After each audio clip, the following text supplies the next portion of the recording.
Hi students, this is Vijay Max. Exercise 2.5, question number 7. Let Z1, Z2 and Z3 be complex numbers such that modulus of Z1 equal to 1, modulus of Z2 equal to 2, modulus of Z3 equal to 3 and modulus of Z1 plus Z2 plus Z3 equal to 1. Show that modulus of 9Z1 Z2 plus 4Z1 Z3 plus Z2 Z3 equal to 6 அப்படின்னு prove பண்ணுங்க அப்படின்னு சொல்லியிருக்காங்க. சரிங்களா? So நம்ம என்ன பண்றோம்னா LHS எடுத்துக்கலாம். So LHS பார்த்தா நம்மளுக்கு என்ன இருக்கு பாருங்க, modulus of 9Z1 Z2 plus 4Z1 Z3 plus Z2 Z3. So LHS எடுத்தாச்சு. இதுல 9 வந்து எப்படி எழுதலாம்னு பார்த்தீங்கன்னா 9 கரெக்டாஸ் 3 ஸ்கொயர் அப்படின்னு எழுதலாம். இந்த கான்ஸ்டன்ட் மட்டும் ஸ்கொயரா எழுதிக்காங்க. அதே மாதிரி 4 என்ன பண்ணணும்னா 2 ஸ்கொயர் அப்படின்னு எழுதிக்கலாம். ஸோ இங்கே கான்ஸ்டன்ட் எதுவுமே இல்லைன்னா இது வந்து 1 யூஸ் பண்ணிக்கோங்க, 1 ஸ்கொயர் அப்படின்னு யூஸ் பண்ணிக்கலாம். ஓகே, ஏன்னா நெக்ஸ்ட் ஸ்டெப் வேல்யூ சப்ஸ்டிட் பண்ணுறதுக்காக நீங்கள் எதுவுமே இல்லைன்னா 1 அப்படின்னு யூஸ் பண்ணிக்கோங்க. 1 கூட மட்டும் அதே தான், எந்த சேஞ்சஸ் கிடையாது. தென் 3 ஸ்கொயர் அப்படின்னா இந்த 3 பாருங்க, இதோட வேல்யூ நம்மளுக்கு கொஸ்டின் கொடுத்துருக்காங்க.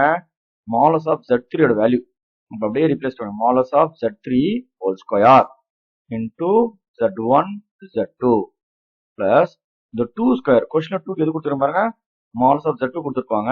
அப்போ அப்படியே மாலஸ் ஆஃப் Z2 இந்த square whole square into Z1 Z3 plus இந்த 1 பர் கொஸ்டின் எது கொடுத்துருக்காங்கன்னா மாலஸ் ஆஃப் Z1 எடுத்துக்கோங்க. சரியா? So modulus of Z1 whole square into Z2 Z3. Okay, next பாருங்க, இந்த மாலஸ் ஆஃப் Z3 ஸ்கொயர் ஹோல் ஸ்கொயர்ன்றது பார்த்தீங்கன்னா நம்ம இன்ட்ல கொடுத்த மாதிரி modulus of Z square means ZZ bar, அந்த ரிசல்ட் அப்ளை பண்ண போறோம். அப்போ மாலஸ் ஆஃப் Z3 ஸ்கொயர் பார்த்தீங்கன்னா Z3 பார் அப்படின்னு எழுத போறோம். ரிமைனிங் டேர்ம்ஸ் ஆஸ் யூசுவல் அப்படியே எழுதுவோம். அதே மாதிரி இங்க Z2 பார் அப்படின்னு எழுத போறோம். ரிமைனிங் டேர்ம்ஸ் அப்படியே எழுதுவாங்க. தென் லாஸ்ட் பாருங்க, இது Z1 பார் அப்படின்னு எழுத போறோம். ரிமைனிங் டேர்ம்ஸ் ஆஸ் யூசுவல் அப்படியே எழுதுவாங்க. ஓகே, இது எழுதுனா என்ன பாருங்க, இந்த மாலஸ் எல்லா டேர்ம்ஸ் பாருங்க, எல்லாத்துலயும் நம்மளுக்கு பார்த்தீங்கன்னா இந்த Z1 இந்த Z2 Z3 காமனா இருக்கும். டேக் காமன் அவுட் சைட் எடுத்துட்டோம்னா பேலன்ஸ் மீனிங் பாருங்க, Z3 பார் பிளஸ் இந்த Z2 பார் பிளஸ் நீங்க பார்த்தா உங்களுக்கு Z1 பார் அப்படின்னு இருக்கும். ஓகே, ஸோ எல்லாத்துலயுமே காமனா Z1 Z2 எடுத்துட்டோம்னா balance Z3 bar plus Z2 bar plus Z1 பார்னு இருக்கும். தென் இந்த மாலஸை தனித்தனியாக ஸ்பிட் பண்ணிக்கலாம். ஏன்னா மாலஸ் நம்மளுக்கு மல்டிபிகேஷன் வரும்போது ரெண்டுமே ஸ்பிட் பண்ணா ஈக்குவல் தான்.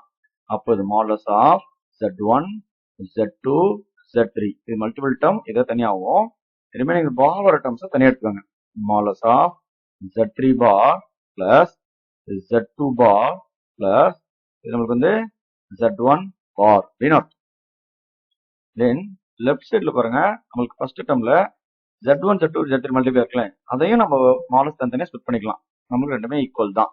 ஸோ மாலஸ் Z1 இன்டூ மாலஸ் Z2 இன்டூ மாலஸ் Z3. Okay, then second term பாருங்க, இந்த பார் தனித்தனியாக இருக்குல்ல, இது எல்லாமே ஒரே பாரா எழுதிக்கலாம். நம்ம மீன்ல செகண்ட் கண்டிஷன் கொடுத்துரு பாருங்க. ஸோ ஒரு வழியில் எழுதும்போது Z1 பிளஸ் இது Z2 பிளஸ் இது வந்து Z3 ஹோல் பார் அப்படின்னு எழுதிக்கலாம். சரியா? தனித்தனி எழுதினாலும் ஓவர் பார் தான், ரெண்டுமே நம்மளுக்கு ஈக்குவல் தான். So modulus of Z1 value question பாருங்க, ஒரு வேல்யூ வந்து நம்மளுக்கு வந்து 1, மாலஸ் ஆஃப் Z2 வேல்யூ வந்து உங்களுக்கு என்னது, ஒரு வேல்யூ வந்து 2, மாலஸ் ஆஃப் Z3 வேல்யூ நம்மளுக்கு என்னது வந்து 3. தென் இங்க பாருங்க, இந்த ஹோல் பார் வந்தாலும் இல்ல ஹோல் பார் இல்லாமல் எழுதினாலும் ரெண்டுமே நமக்கு ஈக்குவல் தான். அதாவது மாலஸ் ஆஃப் Z பார்ன்றது மாலஸ் Z எழுதிக்கலாம், ரெண்டுமே நம்மளுக்கு என்னது ஈக்குவல் தான்.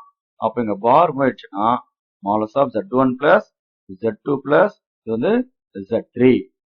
ஓகே, இந்த கான்ஸ்டன்ட் மல்டிப்ளை பண்ணா ஒரு வேல்யூ பார்த்தா நம்ம 6. Okay, 1 into 2 into 3 6. ரிமைனிங் இந்த செகண்ட் டேர்மோட வேல்யூ பாருங்க, கொஸ்டின் நம்மளுக்கு 1 கொடுத்துருப்பாங்க, அதான் வந்து 1. அப்ப 6 1 6. இதை தான் ப்ரூவ் பண்ண சொன்னாங்க. எக்ஸாக்ட்லி நம்ம வந்து என்ன பண்ணிட்டோம், ப்ரூவ் பண்ணிட்டோம்.